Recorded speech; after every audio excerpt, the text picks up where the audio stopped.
مونږ یو قانون بیان کړلو چې هر یو مارغه څه چنګال لري هغه درنده دی صحیح او کله درنده وي نه هغه خوړله حرامه دی بالکل دې پیژندګلوي دپاره قانون دغه دی چې کم یو مارغه کم یو پرنده څه د هغه کله پرواز کوي پرواز په حالت کې وزرونه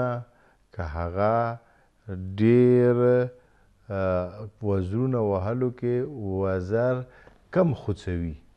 د وزرونو حرکت یې کم وي دې په نسبت چې وزر همدې شانته بغیر حرکت نه پرېږدوي صحیح دغه مارغه چنګال لري او درنده دی او د دې غوښې خوړله حرامه دی صحیح مثال په طور باندې تاسو وګورئ په کم ځناورو په باره کې او پرندګانو په باره کې په مختلفو ټي وي کې چینلو کې مختلف پروګرامونه وي هغه کې د مارغانو پرواز طریقه ښیي بالکل نو مثلا تاسو پکې کتی شئ چې کم عقاب دي بالکل یعنی شاهین باز مختلف نومونه دي دې ته وګورئ دې پرواز چې کوي د دې کم وزر د هغه بغیر د حرکت نه یو اوږده موده پورې خپل وزرونه همدې شان سره خلاص پرېږدي نه یې خوڅوي بالکل حرکت نه ورکوي او پرواز کوي بالکل او د دې د وزرو حرکت کوله کمه ده بالکل خوڅوله کمه ده او د وزرونه همدې شان سره خلاص پرېږدي صحیح دا چنګال لري او درنده دی او دی علامات دی که نه مولانا دا علامت دی خو دې نه واضحه کېږي چې کم یو مارغه چې هغه کله پرواز کوي بالکل پرواز وخت کې هغه وزر زیات خوڅوي حرکت زیات ورکوي دی په نسبت هغه وزر همدې شان ته بغیر د حرکت نه پرېږدوي د دې غوښې خوړله حلاله ده صحیح تاسو وګورئ چې کوم ورکوټي پرندګان دي صحیح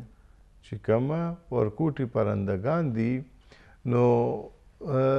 دې ورکوټي پرندګان ډېر زیات خپل وزر ته حرکت ورکوي صحیح دا تاسو په خپله کتی شئ بالکل مثلا فرض وکړه چې کوم د بلبل دی یا مثلا چې کوم چرچڼه دی دې شان ته ورکوټي مختلف نومونه دي د مارغو دې وزر پرواز په حالت کې زیات خوڅوي او دا چې پرېږدوي هغه کم دی نو د دې خوړله حلاله دی پس دې لپاره څه وپېژندې یو مارغه خوړله حلاله دی که حرامه دی په کار دی چې د هغه پرواز حالت کې د وزرو خوڅول یعنې حرکت ته پام وکړي که وزرونه زیات خوڅوي بالکل حرکت یې زیات وي نو بیا هغه خوړله حلاله ده او که زیات نه خوڅوي اکثر زیاده تر دغه دی چې وزر همدې شان سره خلاص پرېږدي بغیر د حرکت نه نو هغه چنګال لري هغه درنده دی او د هغه خوړله جایزه نه دی بالکل او همدې شان سره د بلې طریقې سره د حلال گوشت مارغه او حرام گوشت مارغه پیژندګلوي هم ممکنه ده هغه دغه دی چې کم یو مارغه کې پکې چینه دان وي یعنی دا چې هغه کله چې څه وخوري هغه د خوراک د هغه مرۍ سره نږدې په گردن سره نږدې هلته هغه خوراک یعنی دانې وغیره د غنمو دانې د بل څه دانې ورکوټې شان ته وي د هغه ګردن سره نږدې دلته پکې ټولیږي جمع کېږي بالکل نو که هغه ته ذبح کې هغه ته حلال کې نو د هغه خوراک چې کم کوي هغه ګردن سره نږدې حلق سره نږدې پکې جمع کېږي حلق سره نږدې جمع کېږي دا یوه طریقه ده سنګدون هم ویلی شو نه سنګدان بل دی سنګدان څه دی سنګدان په موجود وي په معدې سره درنه صحیح چې هم یو قسم سره معده دی صحیح هغه دی بالکل هغه سنګدان دی صحیح که سنګدان پکې وي هم خوړلی جایزه دی جی او چې کومه خپې دي د دې مارغانو یو قسم سخار د هغه خپو کې موجودي چنګال پکې نه وي یعنی ازغي شانته بالکل ازغي شانته د هغه خپې نه لاندې وتې وي نو دغه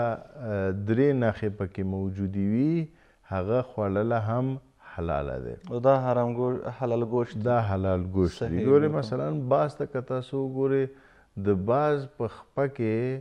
تاسو به وګورئ چې چنګال دی صحیح لیکن تاسو مثلا بلبل وګورئ بالکل او دې شانته مرغان وګورئ هغوی کې چنګال نه دی خو یو ازغی د دې خپې کې موجود دی کم مارغه چې دغو درو نښونه یوه نښه هم پکې موجوده وي د هغه خوړله جایزه ده یعنی د حلق سره د هغه کم خوراک وکړي حلق سره نږدې یو ځای پکې موجود وي چې هغه کې ټوله جمع کېږي نو هغه خوړله جایزه یا سنګدان پکې موجود وي او مارغه کې د هغه خوړله هم جایزه ده یا په خپه کې کم ازغی وي هغه هم خوړله جایزه ده دغه درې نښې دي